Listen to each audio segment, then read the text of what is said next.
ഊമനും മുടന്തനും കുതിച്ചുയരും വിണ്മയമാം ശരീരം ആവിൻ രൂപി നൽകിയിടുമ്പോഴൻ അല്ലലെല്ലാം മാറിയിടുമേ.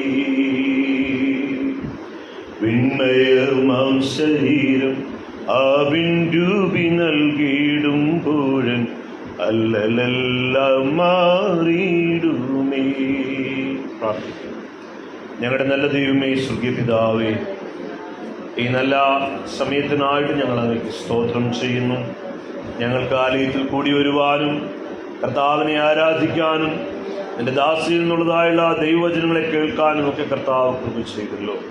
തുടർന്നും കർത്താവേ, നിന്റെ വചനത്തിന് മുമ്പിൽ നിൽക്കുമ്പോൾ കർത്താവ് അടിനെ ഒരു മാധ്യമമായി ഉപയോഗിച്ച് നിന്റെ ജനത്തിന് ആവശ്യമായിരിക്കുന്ന ബലം, ആരോഗ്യം, അവർക്ക് വേണ്ടതായ പ്രാപ്തി, അവർക്ക് വേണ്ടതായ വചനം കർത്താവിന് നൽകണമെന്ന് പ്രാർത്ഥിക്കുന്നു.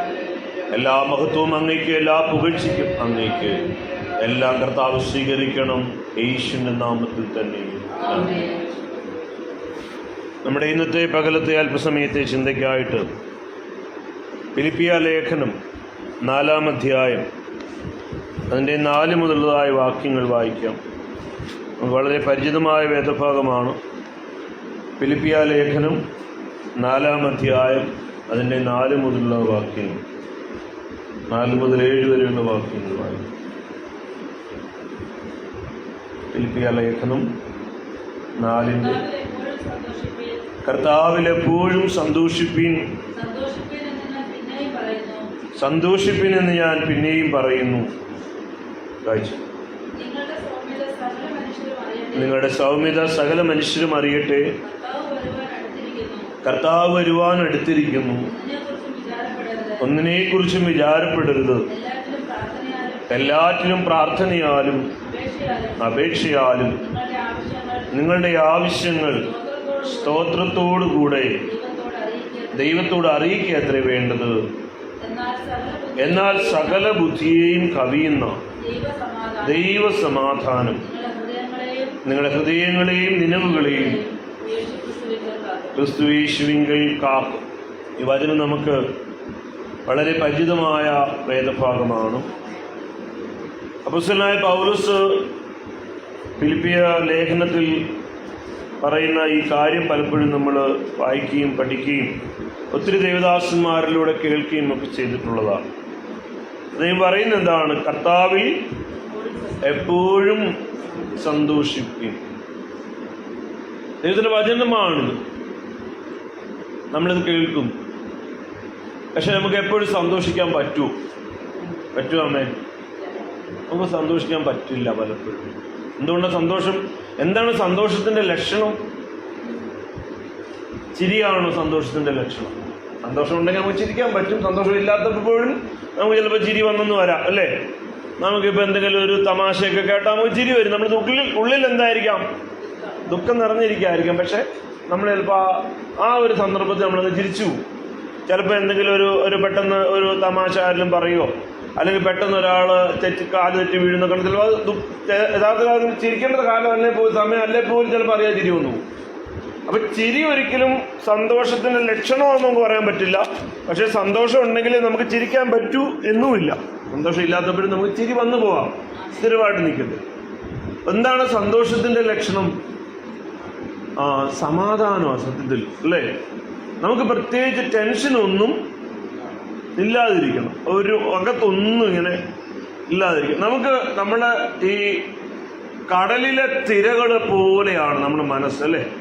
എല്ലായ്പ്പോഴും എന്തുണ്ട്, ഇങ്ങനെ എന്തൊക്കെയോ വന്നിട്ടിങ്ങനെ, അല്ലേ?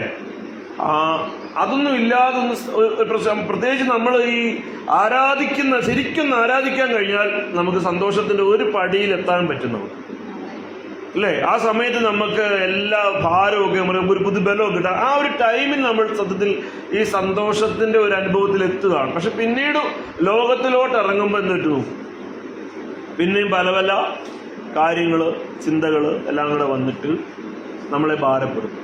അപ്പോൾ പൗലോസ് പറയുന്ന ഈ വാക്യം നമുക്കറിയാം. നമ്മൾ സ്റ്റിക്കർ എടുത്ത് ഒട്ടിച്ചു വെക്കും, വീട്ടിൽ ബോർഡ് തൂക്കി വെക്കും. നമ്മൾ ആ വാക്യം പലപ്പോഴും പറയും, മറ്റുള്ളവർക്ക് അയച്ചു കൊടുക്കും ഒക്കെ ചെയ്യും.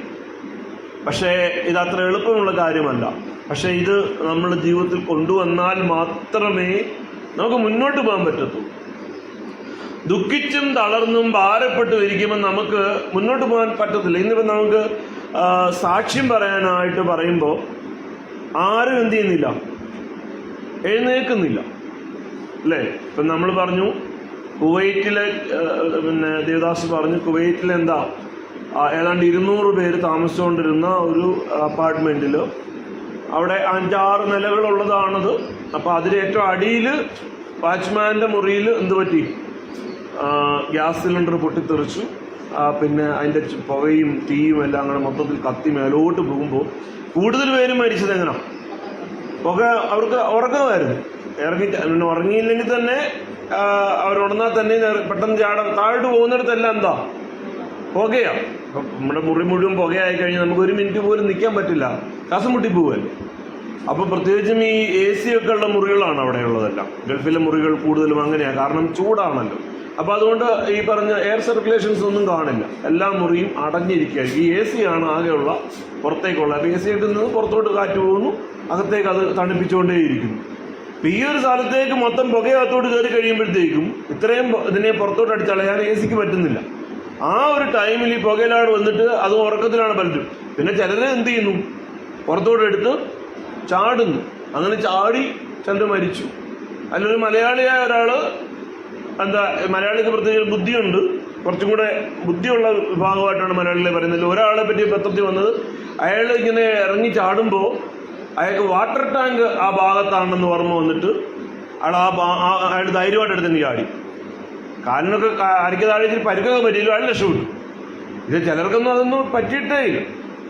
ഇപ്പം നോക്കുക, ഇപ്പം നമ്മൾ ഇന്ന് രാവിലെ പേപ്പറിൽ വായിച്ചു, അല്ലെങ്കിൽ നിങ്ങൾ ചാനലിലൊക്കെ കണ്ടു കാണും, അല്ലെങ്കിൽ പിന്നെ മൊബൈലിലൊക്കെ കണ്ടു കാണും. തൃശ്ശൂരിൽ എന്ത് ചെയ്തിരിക്കുന്നു, ഭൂചലനമാണ് 2 പ്രാവശ്യം ഉണ്ടായി. അതിപ്പോൾ ഇവിടെ കൂടെ ഒന്നുമില്ല അല്ലേ? കുറച്ച് നാളോട് കേൾക്കാത്തതുകൊണ്ട് നമുക്കൊരു സമാധാനത്തിൽ ഇരിക്കുക. പക്ഷേ കുറേ കാലത്തിന് മുമ്പ് ഒരു ചലനമൊക്കെ ഉണ്ടാക്കിയ നമ്മളെല്ലാം രാവിലെ പേടിച്ചായിരുന്നു അല്ലേ? പെട്ടെന്ന് പാത്രമല്ല അനങ്ങുന്നു അല്ലേ? അങ്ങനെ നമുക്ക് തോന്നി കുഴപ്പമായോ എന്ന് തോന്നിയാൽ ഈ ശരിക്കൊരു ചലനം ഉണ്ടായാൽ നമ്മുടെ വീടെല്ലാം എന്ത് ചെയ്യും, തറയിൽ പോവും. വീടെല്ലാം തറയിൽ പോയി കഴിഞ്ഞാൽ മാത്രമല്ല നമ്മുടെ അത്ര തുറങ്ങുമ്പോൾ ഇതെല്ലാം നമ്മളെ മണ്ടയ്ക്ക് വീണാൽ പിന്നെ നമുക്ക് അവിടുന്ന് പുറത്തിറങ്ങാൻ പറ്റത്തില്ല. അപ്പം സത്യത്തിൽ ദൈവത്തിൻ്റെ സുരക്ഷിതത്വത്തിനകത്താണ് നമ്മൾ ഇരിക്കുന്നത്. അപ്പം അങ്ങനെ നോക്കുമ്പോൾ നമുക്ക് എഴുന്നേറ്റ് ഒരു വാക്ക് പറയാൻ കഴിയണം. അപ്പം നമ്മൾ വിചാരിക്കുന്നത് എന്തുവാ, എന്തിനാ പറയുന്നേ, പ്രത്യേകിച്ചൊന്നും പറയാന് ഇല്ല, എടുത്തു പറയാനൊന്നും ഇല്ല. പക്ഷെ ഒരു കാര്യമുണ്ട്, ഈ പിന്നെ ഞങ്ങളുടെ അമ്മ മരിക്കുമ്പോഴേ, അമ്മ കുറേ നാൾ കിടപ്പായിരുന്നു. ഞാൻ കുറേ നാളും അമ്മയുടെ കൂടെ അമ്മയെ ശുശ്രൂഷിച്ചുകൊണ്ടിരുന്ന. അപ്പോൾ മമ്മിക്ക് കണ്ണ് കാണാതായി, ഹാർട്ട് വീക്കായി. അപ്പോൾ അങ്ങനെ ഞാൻ ശുശ്രൂഷയെല്ലാം നിർത്തി വെച്ചിട്ട് കൂടുതലും അവിടെ തന്നെ ആയിരുന്നു, ഇറങ്ങും പോകാറില്ല. കാരണം അങ്ങനെ പോകാൻ പറ്റത്തില്ല. എൻ്റെ ഭാര്യ ആഹാരമൊക്കെ വെക്കും, പക്ഷേ ആഹാരം കൊടുക്കാനൊക്കെ ഞാനും കൂടെ ഇരിക്കണം. പിന്നെ എടുത്ത് എപ്പോഴും ഇരുത്തണം. പിന്നെ മലമൂത്രമൊക്കെ പോകേണ്ട സമയത്ത് ആദ്യം കുറേ കാലം, പിന്നെ കുറേ നാളെ കടന്നുള്ളൂ. എല്ലാ സമയത്തും നമ്മൾ വണ്ടിയിൽ ഇങ്ങനെ ഉരുട്ടുന്ന വണ്ടിയിൽ ഇരുത്തി കൊണ്ടുപോക്കുകയാണ്. അപ്പോൾ ഒത്തിരി കാര്യങ്ങൾ ചെയ്യും. ഞങ്ങളുടെ പപ്പായ്ക്ക് വയ്യാതായപ്പോൾ പിന്നെ ഞാനങ്ങനെ ചെയ്തുകൊണ്ട്. പക്ഷെ ഇങ്ങനെ ആയിട്ട് അവസാനം നമ്മൾ ആഹാരം കൊടുക്കുമ്പോൾ പെട്ടെന്ന് ചുമയ്ക്കുന്നു. അപ്പം നമുക്ക് മനസ്സിലാവുന്നില്ല. പിന്നെ നമ്മൾ മനസ്സിലാക്കിയപ്പോൾ അന്നനാളം ചുരുങ്ങി.